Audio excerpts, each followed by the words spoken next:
120.000 прекршоци се регистрирани преку камерите од системот SafeCity од неговото ставање во функција. Најголем дел се за пречекорување на дозволената брзина.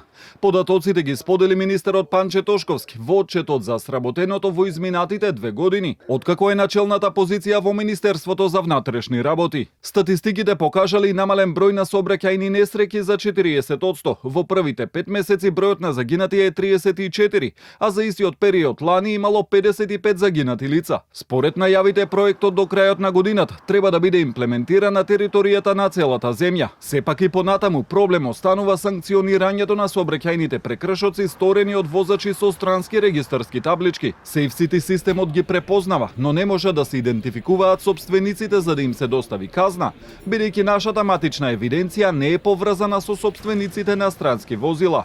Тошковски вели дека се работи на проблемот и најави дека ќе се постави пункт во близина на граничниот премин Табановце, кој ќе биде специјализиран за детекција и спроведување на сообраќајни прекршоци спрема странски возила. Заради тоа што собствениците едноставно е, собствениците на македонски возила ги имаме во систем со целокупното она ажурирање на базата на податоци која што имавме, која што отпочна година дена пред да официјално започне имплементацијата на SafeCity. Нажалост, таква можност за ставање во функција на собственици на странски регистарски возила сме немале, кое што би можело ефективно да го даде резултатот.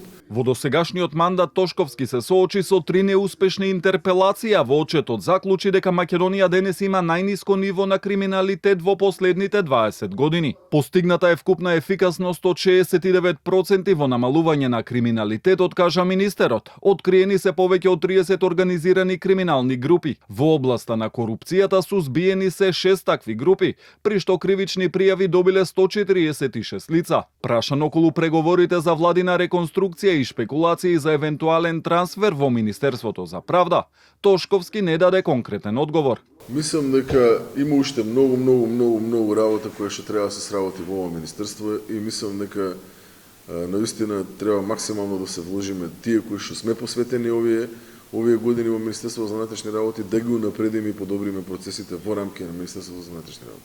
По отчетот на Тошковски, опозицијската СДСМ обвини дека откако тој е на функцијата во државата има распад на безбедносниот систем, скандали, партизација на полицијата, неказнивост и заштита на криминалци.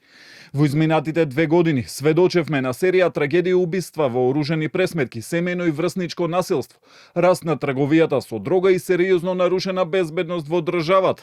Наместо професионален систем, Тошковски создаде партиска полиција во која искусни професионалци се деградираат, а подобни кадри се наградуваат.